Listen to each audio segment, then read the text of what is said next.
এই ভিডিওটিতে আমরা দেখব যে আমরা ওয়ার্ডপ্রেসের সিঙ্গেল পেজে কিভাবে ফেসবুক পিক্সেল ইনস্টল করতে পারি।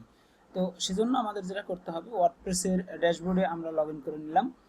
তো ড্যাশবোর্ডে লগ ইন করে আমরা প্রথমে যাব প্লাগইনে, ইনস্টল প্লাগইনের এই ট্যাবে। এখানে গিয়ে অ্যাড নিউতে ক্লিক করব। অ্যাড নিউতে ক্লিক করে আমাদেরকে একটা প্লাগইন খুঁজতে হবে, যে প্লাগইনটার নাম হচ্ছে হেডার অ্যান্ড ফুটার স্ক্রিপ্ট। ঠিক আছে, এই নামে একটা প্লাগইন আছে। তো এই যে প্লাগইনটা, ঠিক আছে, ঠিক এক্স্যাক্ট এই প্লাগইনটা ইউজ করব আমরা সবগুলো সাইটে, আমাদের যতগুলো সাইটে লাগবে ফেসবুক পিক্সেল ইনস্টল করা। তো দেখুন, এটা আমি অলরেডি ইনস্টল করে রেখেছি, এখানে ইনস্টল করা আছে। ঠিক আছে, আর যদি ইনস্টল না করা থাকলে তখন এই যে ইনস্টল নাও এরকম বাটন আসবে, এরকম দেখা যাবে, আমি ক্লিক করলে এখানে ইনস্টল হয়ে যাবে। তো আমি অলরেডি করে রেখেছি। এরপরে অ্যাক্টিভ করার পরে, ইনস্টল করে এরপরে অ্যাক্টিভ করব। অ্যাক্টিভ করার পরে দ্বিতীয় কাজ হচ্ছে গিয়ে আমাকে যেতে হবে যে পেজটা আমি ইনস্টল করতে চাচ্ছি পিক্সেল, সেই পেজটে যাব। তো আমি এই পেজটি ইনস্টল করব এখন। তো সেজন্য আমি পেজের এডিটে ক্লিক করব।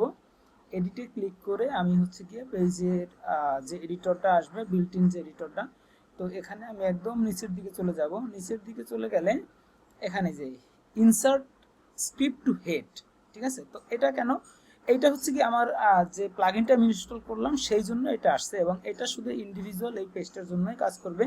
এবং আরেকটা জিনিস যেটা, সেটা হচ্ছে গিয়ে ফেসবুকের যে পিক্সেল অথবা গুগলের অ্যানালিটিক্স কোড, এটা যদি আমরা কোনো পেজ ইউজ করতে চাই, কোনো সাইট ইউজ করতে চাই, তাহলে সেই পেজ বা সেই সাইটের হেডারে গিয়ে আমাদের সেই কোডটা ইনস্টল করতে হয়, কোডটা অ্যাড করতে হয় হেডারের মধ্যে। ঠিক আছে, তো হেডার ট্যাগের মধ্যে। তো আমরা সেই কাজটা এখানে ওয়ার্ডপ্রেসের মধ্যে করতেছি। তো এখন আমাদের এখানে ইন্টারফেসটা চলে আসছে, যেখানে আমরা কোডটা অ্যাড করব। তো আমরা হচ্ছে গিয়ে কোডটা এখানে রেখে দিয়েছি অলরেডি। এটা আমাদের দেখেন যে এটা আমাদের একটা পেজ ভিউ পিক্সেল, ঠিক আছে, অর্থাৎ আমাদের পেজ ভিউটা ট্র্যাক করবে এই পিক্সেলটা দিয়ে। তো আমরা এটাকে কপি করে নিলাম।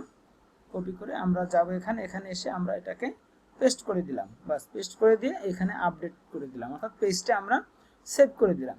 সেভ করে, সেভ হয়ে গেলে যে দেখেন আমার সেভ হয়ে গেছে। এখন আমি যাব যে পেজটা আমি করলাম সেই পেজটায়, এই পেজটা ওপেন করলাম নতুন একটা উইন্ডোতে। এবার এখানে দেখুন, আমরা হচ্ছে গিয়ে যখন ফেসবুকের পিক্সেল ইনস্টল করব, তখন সেটা চেক করার জন্য গুগল ক্রোমের একটা অ্যাডন আছে, যেটা হচ্ছে গিয়ে এই যে ফেসবুক পিক্সেল হেল্পার নামে একটা অ্যাডন আছে। এটা আমরা অ্যাড করে নেব, একটা এক্সটেনশন। তো এটা অ্যাড করে দেখেন, এই যে আমরা পেজ ভিউ পিক্সেলটা ইনস্টল করেছিলাম, এবং সেই পেজ ভিউ পিক্সেলটা কিন্তু শো করতেছে। অর্থাৎ আমরা যখন একটা পেজে কোনো ফেসবুকের যে পিক্সেলগুলো ইনস্টল আছে কিনা সেটা চেক করার জন্য এই অ্যাডনটার মাধ্যমে করব। এবং এখানে আমরা দেখতে পাচ্ছি যে আমাদের যে কোডটা আমরা ইনস্টল করেছি, যে পিক্সেলটা, সেটা অলরেডি শো করতেছে।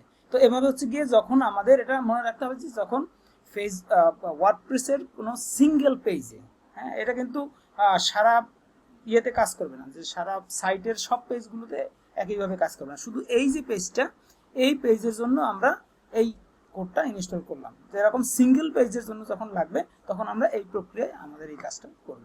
ঠিক আছে, ধন্যবাদ।